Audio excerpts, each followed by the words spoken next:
ପିଲାମାନେ ତୁମେ ତ 2 ଦ୍ୱାରା 3 ଦ୍ୱାରା 5 ଦ୍ୱାରା 6 ଦ୍ୱାରା 9 ଦ୍ୱାରା ଏବଂ 11 ଦ୍ୱାରା ବିଭାଜ୍ୟ ସୂତ୍ର ସମସ୍ତେ ଜାଣିଛ। ଏବେ ଆମେ ଦେଖିବା 7 ଦ୍ୱାରା ବିଭାଜ୍ୟ ସୂତ୍ର। ଯେଉଁ ସଂଖ୍ୟାର ଏକକ ସ୍ଥାନୀୟ ଅଙ୍କର 2 ଗୁଣରୁ ଏକକ ସ୍ଥାନୀୟ ଅଙ୍କ ବ୍ୟତୀତ ଅନ୍ୟ ସମସ୍ତ ଅଙ୍କ ଠାରୁ ଆମେ ବିଯୋଗଫଳ ଯଦି 0 ଦ୍ୱାରା କିମ୍ବା 7 ଦ୍ୱାରା ବିଭାଜ୍ୟ ହୁଏ ତେବେ ସେହି ସଂଖ୍ୟାଟି 7 ଦ୍ୱାରା ବିଭାଜ୍ୟ ହେବ।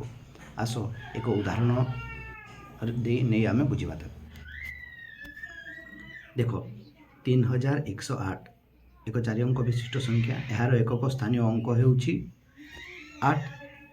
ତ ଏକକ ସ୍ଥାନୀୟ ଅଙ୍କ 8 ଯେହେତୁ 8 ତ 8ର 2 ଗୁଣ ହେବ 16 ଏବଂ ଏକକ ସ୍ଥାନୀୟ ଅଙ୍କ ବ୍ୟତୀତ ଅନ୍ୟ ସମସ୍ତ ଅଙ୍କ ହେଉଛି 310 ଏବଂ 310ରୁ ଆମେ ଯଦି ଏହି 16କୁ ଆମେ ବିଯୋଗ କରିଦେବା ତାହେଲେ 294 ହେବ।